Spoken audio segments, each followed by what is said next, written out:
Karachi all Pakistan oil tanker owner association Mir Shams Shahwani का कराची शहर में मुख्तलिफ मकामात और शाहराहों का दौरा। शाहरा फैसल, गुलशन इकबाल ऑयल टैंकर की सप्लाई मुतासर और सिंध हुकूमत ऑयल टैंकर को पकड़कर रोड ब्लॉक कर देती है। कराची समेत पूरे सिंध में बिला जवाज़ नाजायज़ मुख्तलिफ बहानों से पकड़कर भारी रकम का मुतालबा भी किया जाता है और ब्लैकमेलिंग उरूज पर है।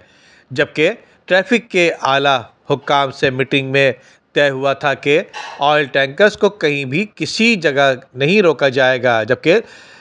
लेकिन अफसोस की बात यह भी है कि इस पर अमल नहीं हो रहा। जबकि तेल की लोड टैंकर्स जिनमें पेट्रोल, डीजल और मुख्तलिफ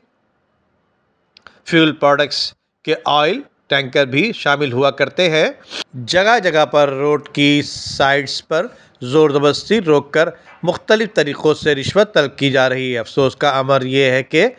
3 माह कबल टैक्स दहंदागान के साथ ये सलूक नाकाबिल बर्दाश्त है, जिसकी वजह से बहैसियत चेयरमैन आल पाकिस्तान टैंकर आला हुक्काम से बिलखुसूस वज़ीर आज़म इस्लामी जमहूरिया Pakistan, army chief, chief justice supreme court of Pakistan और वज़ीर आला सिंध और IG Sindh police, chief secretary Sindh, minister